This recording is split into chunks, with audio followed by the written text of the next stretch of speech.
Now, I wish to read for a text this afternoon just to start off the life story, found over in the book of Hebrews, the 13th chapter.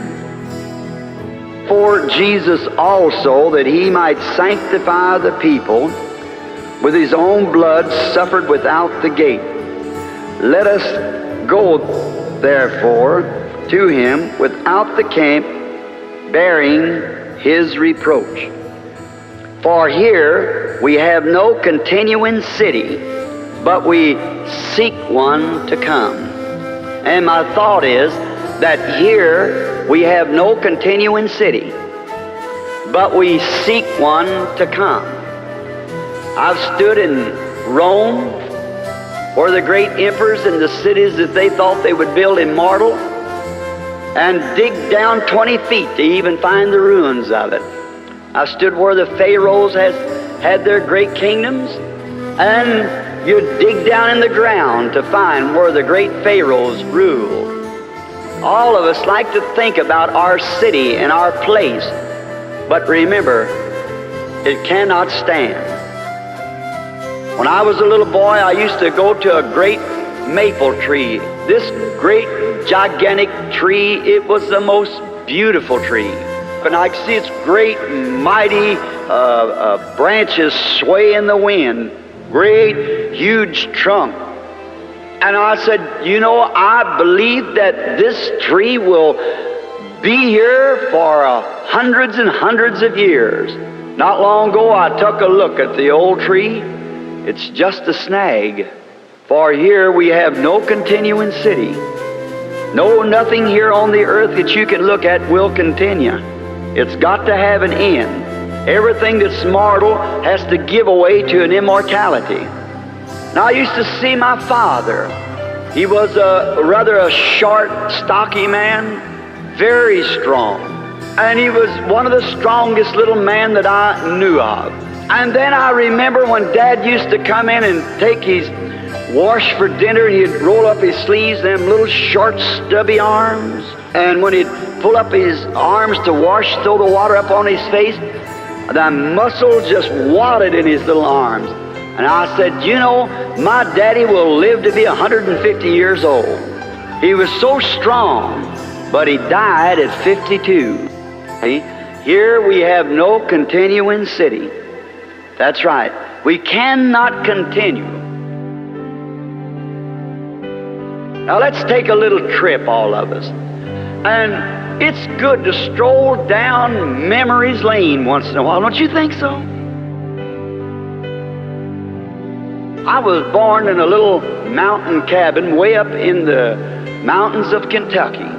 They had one room that we lived in, no rug on the floor, not even wood on the floor. It was just simply a bare floor. And a stump, top of a stump cut off with 3 legs on it, that was our table. And all those little Branhams that pile around there and out on the front of the little old cabin and waller down, looked like where a bunch of possums had been wallering. Out there in the dust, you know, all the little brothers, there was 9 of us. And 1 little girl. And Mother was 15 years old when I was born. Dad was 18. And I was the first of the 9 children. And they told me that the morning I was born, now we was very poor, just the poorest of poor. And we did not even have a window in this little cabin. It had like a little wooden door that you open. I doubt whether you ever seen anything like that.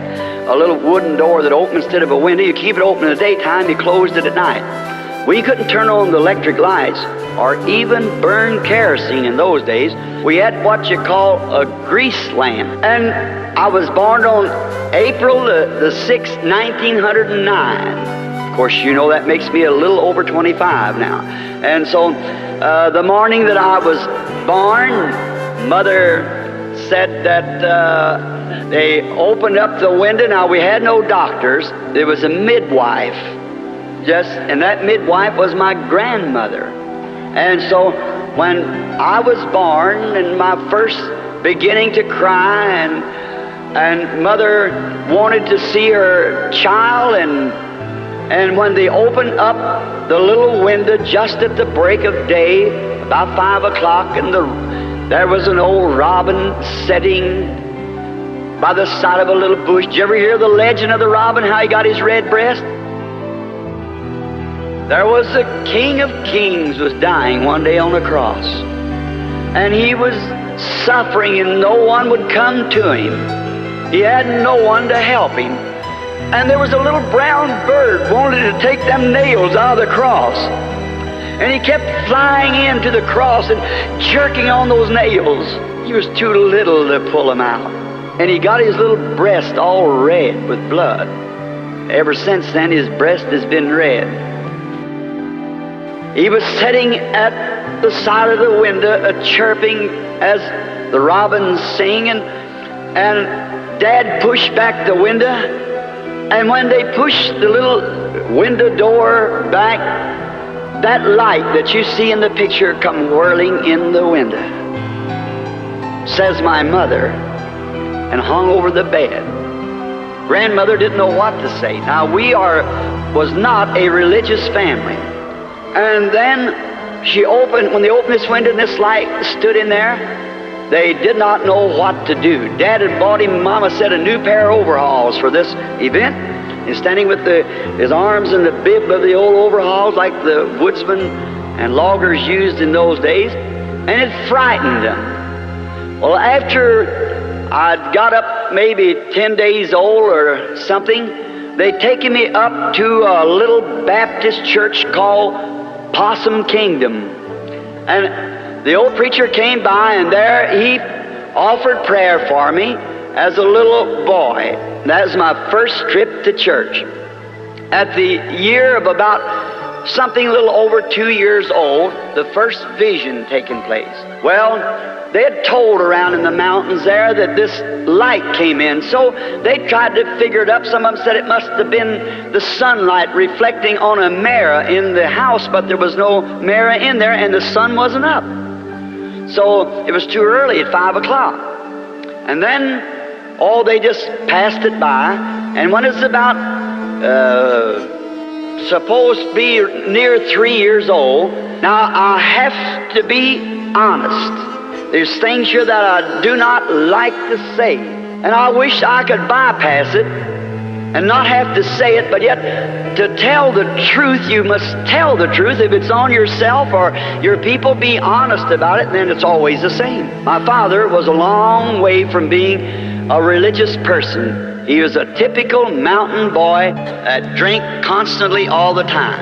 And he had gotten in some trouble in a fight. He could not come back because the law was looking for him. And then when we'd heard from him by letter, signed by another name, but that he had told Mother how it would be, that she'd hear from him. And then I remember one day, the spring, this little cabin was just behind the house, and during that time, after there's 11 months difference between me and my next brother, and he was still crawling, and I had a big rock in my hand, and I was trying to show him how hard I could throw this rock.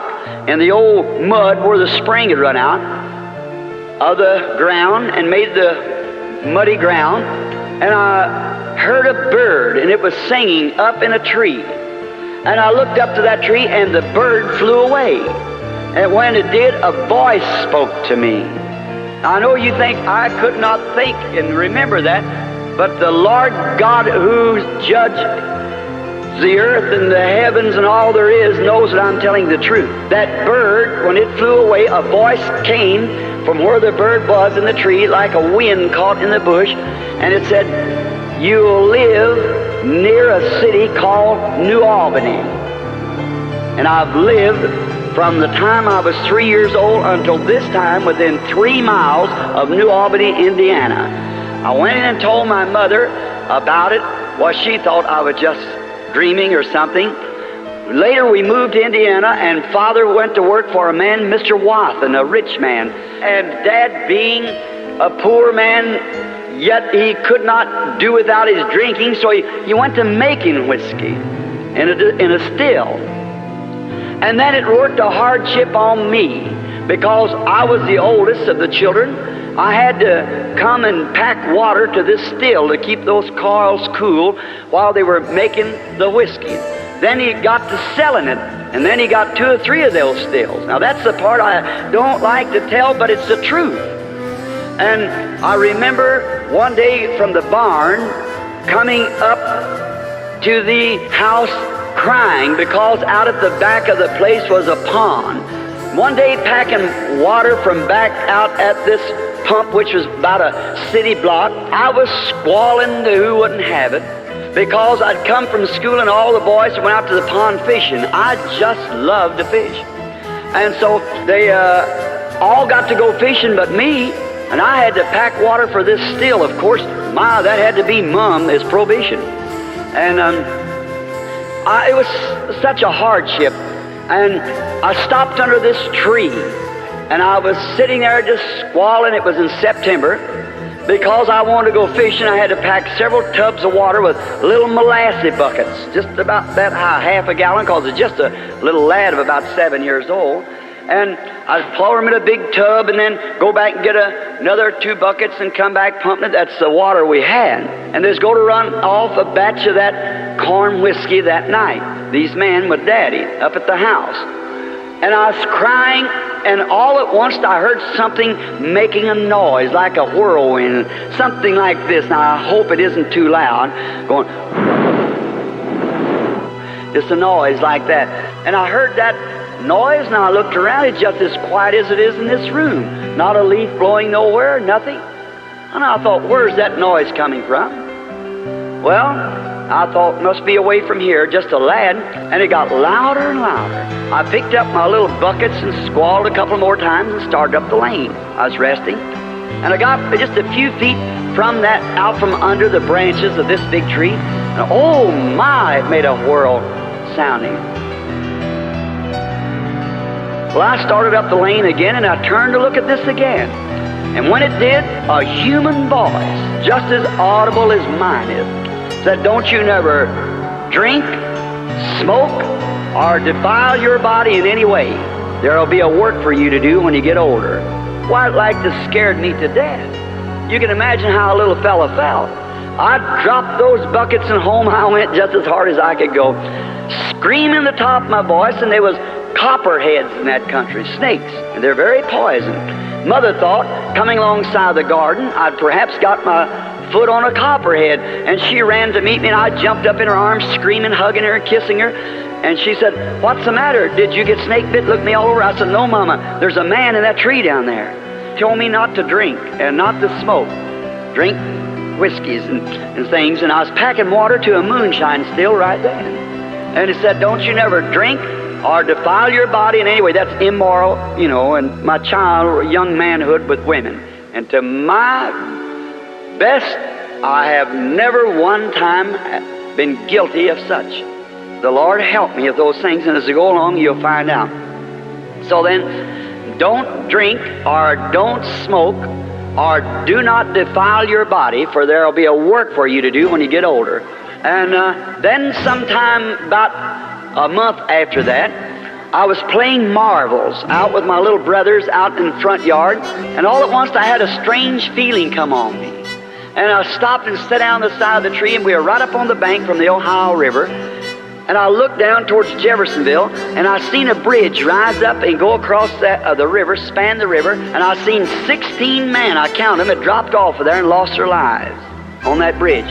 I run in real quick and told my mother, and she thought I went to sleep, but they kept it in mind. And 22 years, the man, the municipal bridge, now it's many of you cross when you cross there, crossed the river at the same place, and 16 men lost their lives building that bridge across the river.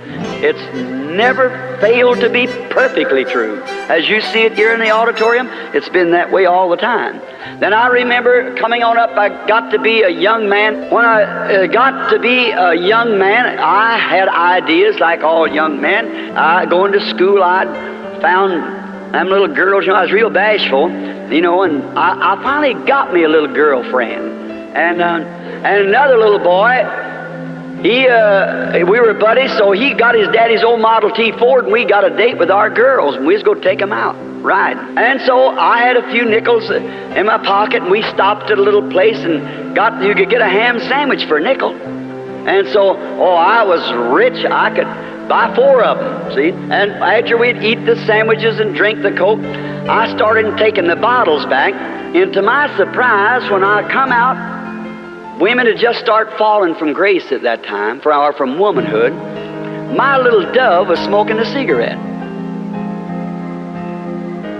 Well, I've always had my opinion of a woman that would smoke a cigarette, and I haven't changed it one bit from that time on. That's right. It's the lowest thing she can do. Well, when I seen that pretty little girl just acting smart, this cigarette in her hand, that like to kill me, because I really thought I loved her.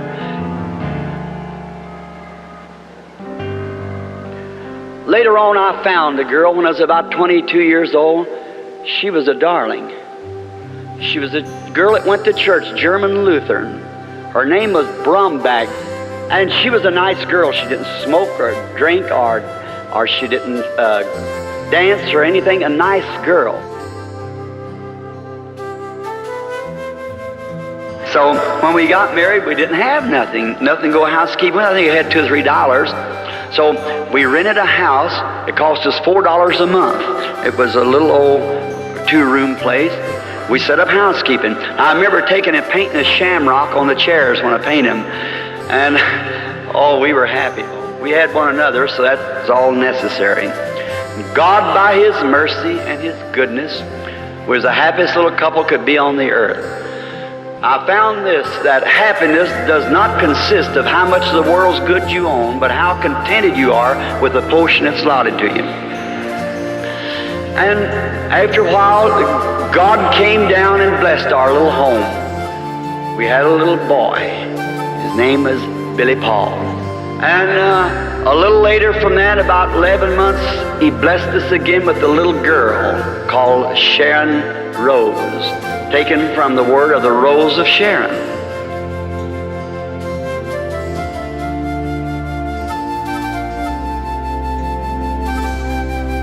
And I remember one day I had saved up my money, and I was going to take a little vacation, going up to a place, Papaw Lake, to fish. And on my road back, and during this time, I'm leaving out my conversion. I was converted and was ordained by Dr. Roy Davis in the Missionary Baptist Church, and had become a minister and have the tabernacle that I now preach in Jeffersonville. And I was pastoring the little church, and no money. I pastored the church 17 years and never got one penny. I didn't believe in there wasn't even an offering plate in it. And what tithings I had from work and so forth, had a little box on the back of the building, said, little sign on it, insomuch as you have done unto the least of these my little ones, you have did it unto me. And then that's how the church was paid for. We had 10 years loan to pay it, and was paid off less than 2 years. And I never took an offering of no kind. And I remember when she worked so hard to help me to have enough money to go up to this lake to fish. And when I was coming back from the lake, and I began to notice cars that had signs on the back that said Jesus only. And I followed some of them down, and I come to a great big church, and I found out they were Pentecostal. I'd heard of Pentecostal, but they were a bunch of holy rollers. They laid on the floor and frothed at their mouth and everything that they told me about. So I didn't want nothing to do with it. So I heard them all carrying on in there, and I thought, I believe I'll just walk in. So I stopped my old Ford and walked in, and all the singing you ever heard in your life. Well, I listened to some of their teachers. They were standing there, they were teaching about Jesus and how great He was and how great everything was, and about a baptism of the Holy Ghost. I thought, what are they talking about? But you know, something about it, longer I sit there, the better I liked it. There was something seemed to be real good. And that night, I prayed for her all night. I said, Lord, what is this I got into? I never seen such religious people in my life. And I said, help me to know what this is all about. And the next morning, I got down there and invited us for breakfast. Of course, I wouldn't come eat with him because I had nothing to put in the offering. And he said, last night on the platform, there was a young preacher here, a Baptist and said he was the youngest preacher on the platform. His name was Branham. Does anybody know any whereabouts of him? Tell him to come on, we want him to bring the morning message. I stood up there, I said, well, I don't know about this. I was fumbling real nervous, you know, and I got over here around Luke 16, and I thought, well, and I got on the subject, and he lifted up his eyes in hell and cried. Then I cried. Something got a hold of me. My, oh my. I don't know what happened. But when I kind of got to myself, I was standing on the outside. Then people got screaming and shouting and crying, and we had an awful time. When I come outside, there's a fellow walked up to me with a great big Texas hat on, big boots. Walked up and said, I'm Elder so-and-so. Said, why don't you come down to Texas and hold me a revival? Let me put that down, mister. I put it down like that. Here come a fellow up with one of these little kind of a golf trousers on, where he used to play golf, you know, they had them little blouse thing. He said, I'm Elder so-and-so from Miami. I'd like to... all right, so I grabbed these things, and home I went. Wife met me, and she said, why you sound so happy about Billy? I said, oh, I met the cream of the crop. My, it's the best you ever seen. Them people ain't ashamed of their religion, and oh, I told her all about it. I said, and looky here, honey, a whole string of invitations. Them people. He said, they're not holy rollers, are they? I said, I don't know what kind of rollers they are, but they got something that I needed. Never heard such in my life. I said, will you go with me? She said, honey, when I married you, I will stick with you until death shall separate us. She said, I'll go. She said, I will tell the folks. And so Miss Brumback asked for me to come up. Well, she said, what's this you're talking about? She said, the very idea. Do you think you'd drag my daughter out amongst stuff like that? Said, ridiculous, that's nothing but trash that the other churches have thrown out. I said, but you know, Miss Brumback, down in my heart, I feel that the Lord wants me to go with them people. She said, you go back up to your church until they're able to afford a parsonage for you and act like a man's got some sense. Said, you're not taking my daughter out through there. I said, yes, ma'am. I turned around, walked out, and Hope started crying. She came out, she said, Billy, regardless of what Mama says, I'll stay with you. Bless her heart. And I said, oh, that's all right, honey. And I just let it go.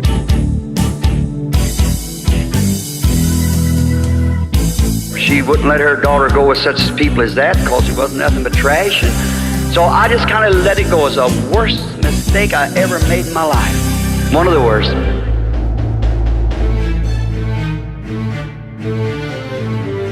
There come up a flood in 1937. There came a flood.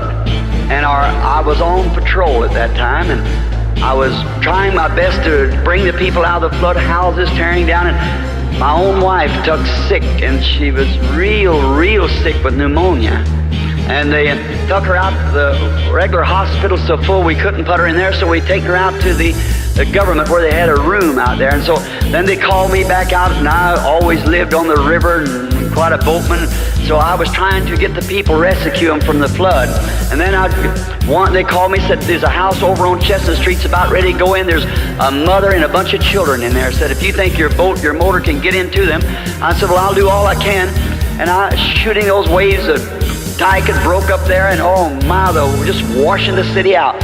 And I would give it all the juice that I could, and finally down across the alleys and through the places. And I got there close to where the old levee was, the water pouring through, and I heard someone scream, and I seen a mother stand out on the porch. There's them big rollers going through like that. Well, I went on up this way as far as I could and hit the stream and come back and got on that side. I got my boat stopped just in time to tie it around the pillar of the post of the door, post or porch post. And I run in and grabbed the mother and got her in there, 2 or 3 of the children, and I undone my boat and got her back, come out way down below and got her over to the shore, about a mile and a half across the city. So I got her to the shore, and then when I got over there, she fainted, and she began just screaming, my baby, my baby. Well, I thought that she meant she left the baby in the house.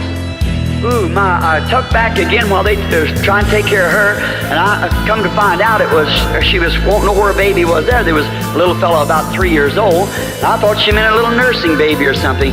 And so I tucked back and got over there, and when I got that boat and got on the inside and couldn't find old baby, and the porch gave away, and the house went in. And I run real quick and grabbed the piece there that was floating my boat, got into the boat and pulled that and loosened it up, and they done got me out into the current of the main river then.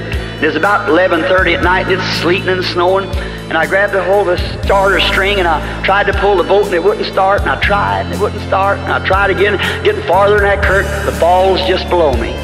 And I was trying real hard, and I thought, oh my, here's my end. This is it. And I'd try real hard, and I said, Lord, please don't let me die a death like this. I'd pull, and it'd come back to me, what about that bunch of trash that you wouldn't go to? I put my hand back on the boat, and I said, God be merciful to me. Don't let me leave my wife and baby like this. And I'm out there sick, please. And I just kept pulling like that, and it wouldn't start, and I could hear the roaring down there, because just a few minutes, and oh my, that would be it. And I said, Lord, if you'll forgive me, I promise you I'll do anything. And kneeling in that boat there, and the sleet hit me in the face, I said, I'll do anything that you want me to do. And I pulled again, and it started. And I turned all the gas on it I could, and finally got into the shore, and I went back to find the truck, patrol truck, and I thought some of them said, saved. The government just washed away. My wife and baby in there. Both babies. And I tuck out for the government as hard as I could, and the water was standing about 15 feet deep all through it. And there was a major there, and I said, Major, what happened to the hospital? He said, now don't be worried. Do you have anyone in there? I said, yes, a sick wife and 2 babies. He said they all got out, so they're in a freight car, and they've headed towards Charleston. I got my boat and got my car and my boat in the back of it and run out there and then the creeks had come down about 2.5 or 3 miles wide. All night long I tried to, some of them said the freight car washed off the tracks out there on the trestle. Well, to find myself marooned out on a little island and sat there 3 days. I had plenty of time to think about whether that was trash or not. Just beating, where's my wife? Finally, when I found her, and a few days after I got out and got across, she was way up to Columbus, Indiana, in the Baptist auditorium where they'd made a hospital-like sick rooms on little government cots. And I ran to her as hard as I could, trying to find where she was, screaming, hope, hope, hope. And I looked, and there she was laying on a cot, and TB had set in. She raised her little bony hand, and she said, Billy. And I run to her, and I said, Hope, honey. She said, I look awful, don't I? I said, no, honey, you look all right. For about 6 months, we worked with everything that was in us to try to save her life, but she kept getting lower, lower.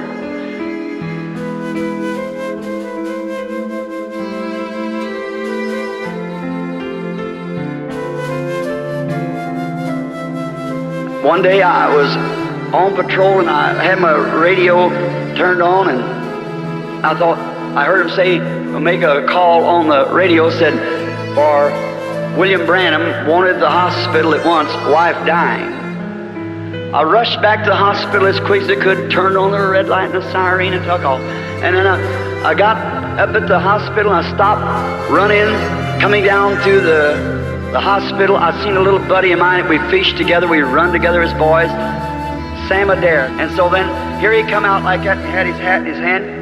He looked at me and he just started crying. And I run up to him, throw my arms around him, he put his arms around me, he said, Billy, she's going. He said, I'm sorry, I've done all I could do, I've had specialists and everything. I said, Sam, surely she's not going. He said, yeah, she's going. And he said, don't go in there, Bill. And I said, I've got to go in, Sam. He said, don't do it, please don't. I said, let me go in. He said, I'll go with you. I said, no, you stay out here. I want to stay with her in her last minute. I walked in the room, and the nurse was sitting there, and she was crying because she and Hope was schoolmates together. And so I looked over, and she started crying, put her hand up, started walking over. I looked over and shook her. There she was. She went down from about 120 pounds to about 60. And I shook her. And if I live to be 100 years old, I'll never forget what happened. She turned over, and those great, big, pretty eyes looked up at me. She smiled. She said, why did you call me back, Billy?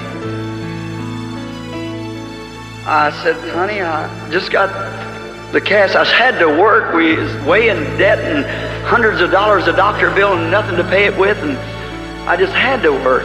And I'd seen her 2 or 3 times a day and every night. And then when she was in that condition, I said, What do you mean call you back? She said, Bill, you've preached about it, you've talked about it, but you don't have no idea what it is. I said, what are you talking about? She said, heaven. She said, look, she said, I was being escorted home by some people's man or women or something that was dressed in white. And she said, I was at ease and peace. She said, big pretty birds flying from tree to tree. She said, don't think I'm beside myself. She said, Billy, I'm going to tell you our mistake. She said, sit down.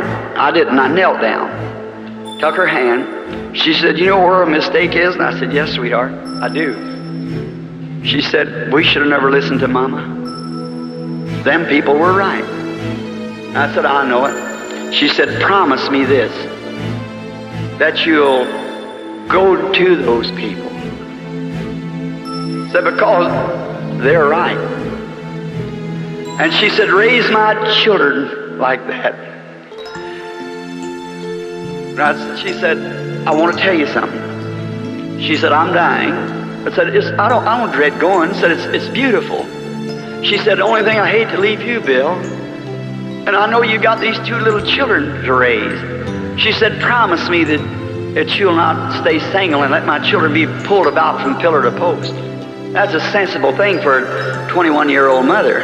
And I said, I can't promise that, Hope. She said, please promise me. Said, one thing I want to tell you. Said, you remember that rifle? I'm just crazy about guns. And she said, you wanted to buy that rifle that day and you didn't have enough money to make the down payment? I said, yes. She said, I've been saving my money, my nickels, to try to make that down payment on that rifle for you. She said, now when this is over and you go back home, look up on the duofold, or the folding bed, under that piece of paper on top, and you'll find the money there. She said, promise me that you'll buy that rifle. You don't know how I felt when I seen that $1.75 in nickels laying there. I got the rifle. And she said, now don't live single. And she said, she didn't know that what was fixing to happen in a few hours, man. And I held her darling hands while the angels of God packed her away. I went home. I didn't know what to do. I laid down there at night, and I heard, I think a little mouse was in the old grate where we had some papers in there, and I shut the door with my foot in there, hung her kimono on the back, and laying down there in the morgue. And just in a little bit, someone called me, said, Billy, is Brother Frank Roy. He said, your baby's dying. Said, Doc's up there now, and said she's got tubercular meningitis. She nursed it from her mother. And said she's dying. I got in the car, went up there, and there she was, a sweet little thing, and they rushed her to the hospital. I went out to see him. Sam come up and said, Billy, don't you go in that room. You got to think of Billy Paul. Said she's dying. I said, Doc, I got to see my baby. He said, no, you can't go in. Said she's got meningitis, Billy. You'd pack it to Billy Paul. And I waited till he got out. I couldn't stand to see her die and her mother laying down there in the undertaker's establishment. I tell you, the way of a transgressor is hard. And I went, slipped in the door, and when Sam went out, the nurse went out, I went out into the basement. It's a little bitty hospital. She's in an isolated place, and the flies is in her little eyes. They had a little, what we call a mosquito bar, a little netting over her eyes.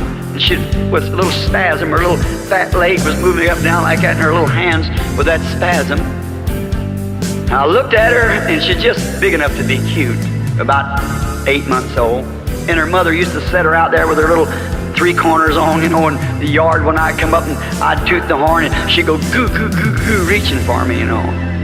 There laid my darling dying. I looked down to her and I said, Sherry, you know Daddy? You know Daddy, Sherry? And when she looked, she was suffering so hard that one of them pretty little blue eyes had crossed. It like to tore my heart out of me.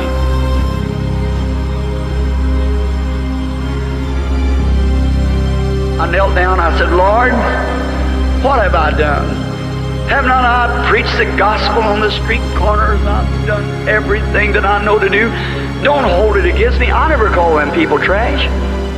It was her that called them people trash. I said, I'm sorry it all happened. Forgive me. Don't take my baby.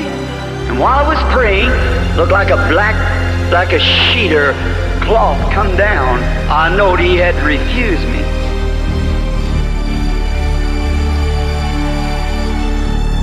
Now there was the hardest and the most treacherous time of my life. When I raised up and looked at her, and I thought, Satan put in my mind, well, you mean as hard as you've preached and the way that you've lived, and now when it comes to your own baby, he'll turn you down. I said, that's right. If he can't save my baby, then I can't. I stopped. I just didn't know what to do. And then I said this, I said, Lord, you gave her to me and you taken her away. Blessed be the name of the Lord. If you take even me, I'll still love you. And I put my hand over on her and I said, bless you, sweetheart. Daddy wanted to raise you with all my heart. I wanted to raise you and raise you to love the Lord. But the angels are coming for you, sweetheart. Daddy will take your little body down and lay it on the arms of Mama. I'll bury you with her. Someday, Daddy will meet you. You just wait up there with Mama. When her mother was dying, she said, last word she said, Bill, stay on the field. I said, I said, if I'm on the field when he comes, I'll get the kids and meet. If I'm not, I'll be buried by you. And you go over on the right-hand side of the great gate, and when you see all of them come in, stand there and start hollering, Bill, Bill, Bill, just as loud as you can. I'll meet you there. I kissed her goodbye. I'm on the battlefield today. That's been nearly 20 years ago. I got my date with my wife. I'm going to meet her. I took the little baby when it died and put it on the arms of the mother, and we take it out to the cemetery. And I stood there to hear Brother Smith, the Methodist preacher that preached the funeral, ashes to ashes and dust to dust. And I thought, heart to heart, there she went. Not long after that, I took little Billy there one morning. He's just a little bitty feller. He said something there like to kill me one afternoon. He was crying. It was long, late in the evening, and I was patting him on my back like that, or patting him on my shoulder, patting him like this.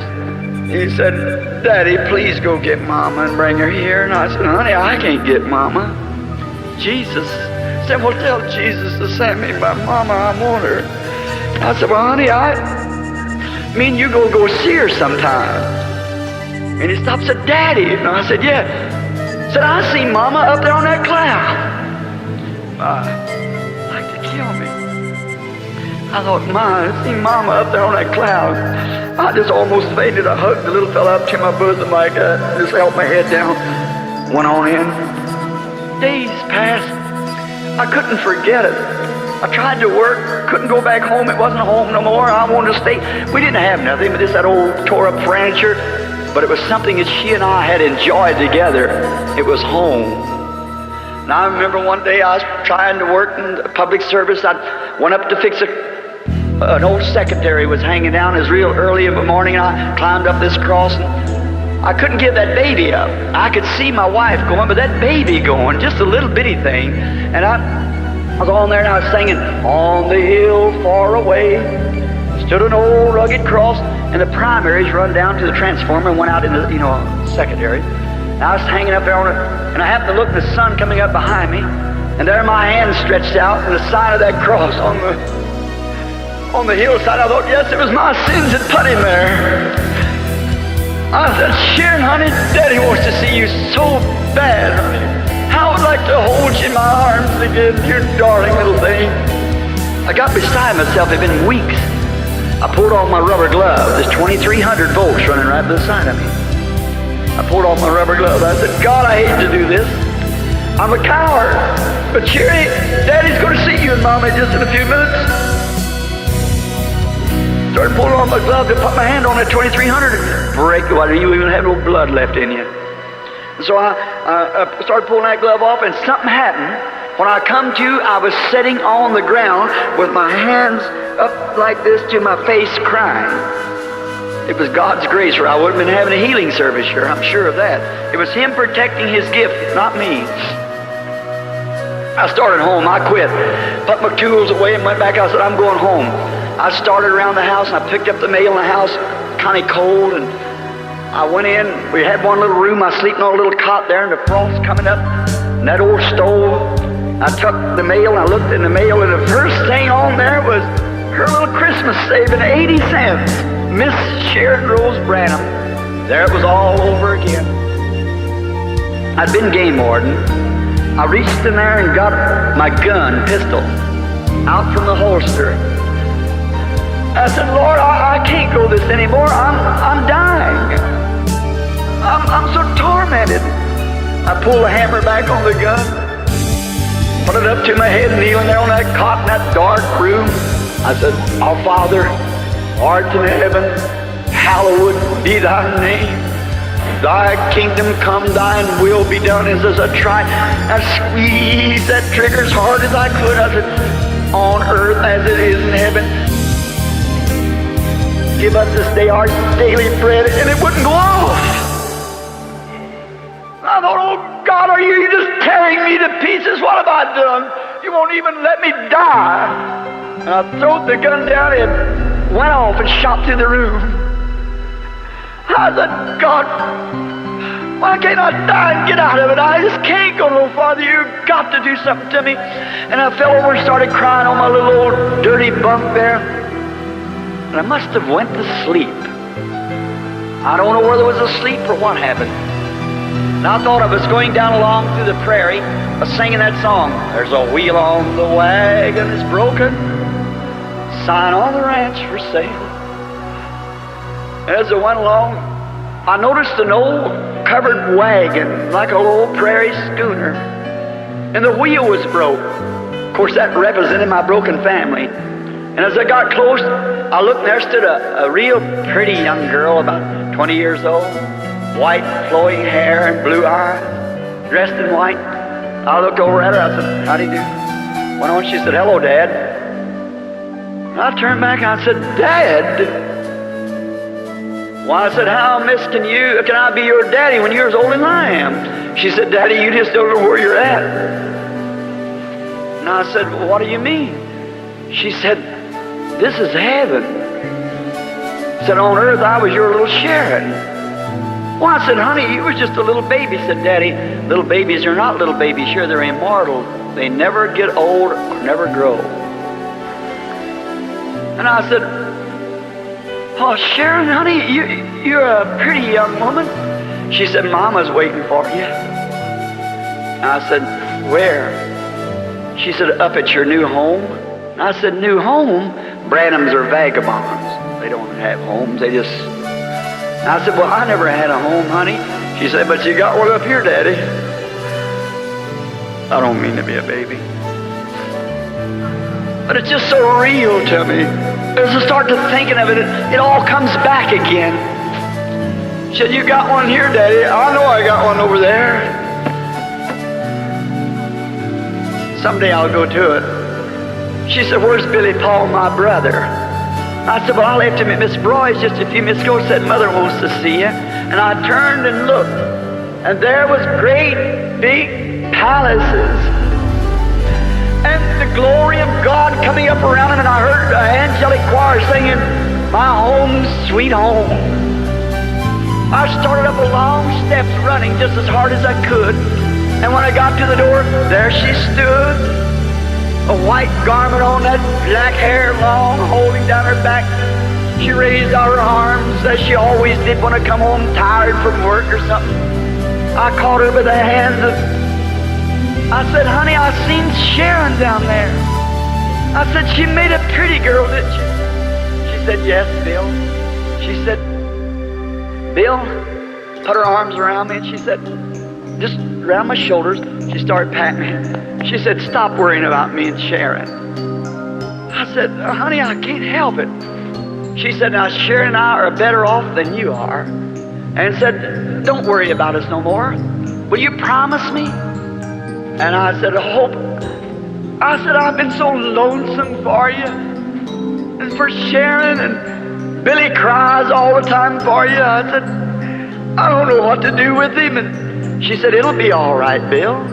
She said, just promise me you won't weary no more. And she said, won't you sit down? And I looked around, and there's a great big chair. And I remember I tried to buy a chair.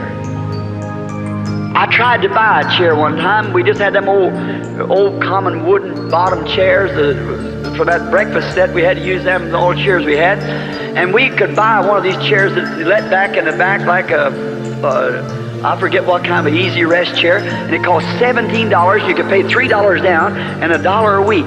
And we got one. And when I come in, I'd work all day and preach till midnight around the streets and wherever I could preach. And one day, I got behind on my payments. We couldn't make it. And it got day after day. And finally, one day, they come and got my chair. Took it. That night, I never will forget, she had me a cherry pie baked, poor little old thing. She knew I was going to be disappointed. And after supper, I said, what's you so good about tonight, honey? And she said, say, I had the boys over in the neighborhood to dig you some fishing worms. Don't you think we ought to go down to the river and fish a little while? And I said, yes, but... And she started crying. I knew there was something wrong. I had an idea, because it already sent me a notice it's coming to get it. We couldn't make that $1 payment a week. We couldn't afford it. She put her arms around me, and I went to the door, and my chair was gone. She told me up there, she said, you remember that chair, Bill? And I said, yes, honey, I remember. So that's what she's thinking about, wasn't it? Yeah. She said, well, they won't take this one. This one's paid for. She said, sit down just a minute, I want to talk to you. And I said, honey, I don't understand this. And she said, promise me, Billy, promise me that you won't worry anymore. You're going back now. I said, promise me you won't worry. And I said, I can't do that. And just then I come to. It was dark in the room. I looked around and I felt her arm around me. I said, oh, are you here in the room? Started patting me. She said, you gonna make me that promise, Bill? Promise me you won't weary no more? I said, I promise you. And then she patted me 2 or 3 times, and she was gone. I jumped up and turned on the light, looked everywhere. She was gone. But she's just gone out of the room. She isn't gone, she's still living. She was a Christian. Billy and I went to the grave here some time ago, packing a little flower for his mother and sister, just on an Easter morning, and we stopped. The little fellow started crying. He said, Daddy, my mom is down there. I said, no, honey, no, she ain't down there. Sister ain't down there. We got a folded over grave here, but way across the sea there's an open grave where Jesus rose, and someday he'll come, he'll bring Sister and Mama with him. I'm on the battlefield today, friends. I just can't tell anymore. God bless you. Let's bow our heads a minute.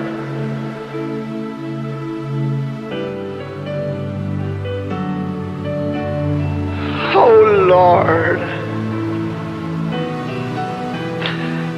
Many times, Lord, I'm sure people don't understand when they think these things come easy. But there's a great day coming when Jesus shall come and all these sorrows will be wiped away. I pray, Heavenly Father, that you help us to be prepared. And that last promise when I kissed her on the cheek that morning and I'd meet her there that day, I believe she'll be standing at that post screaming my name. I've lived true to that promise since, Lord. Around the world, in all kinds of places, trying to bring the gospel. Getting old there, tired and wore out. One of these days I'm going to close this Bible for the last time. God, keep me faithful to the promise. Keep your grace around me, Lord. Let me not look at the things of this life, but live for the things that's beyond. Help me to be honest. I don't ask for a flower bed of ease. No, Lord, when my Christ died there under suffering, and all the rest of them died like that. I don't ask for any easy thing. Just let me be honest, Lord, truthful. Let people love me so I can lead them to Thee. I pray that Your mercies rest upon each of us here, and those who are here, Lord, may not even know You, and maybe they've got some little loved one across the sea yonder. If they've never fulfilled their promise, may they do it now, Lord. Excuse my breaking down, but oh my, you don't realize, friend. You don't know what sacrifice. That's not a spot hardly of the life story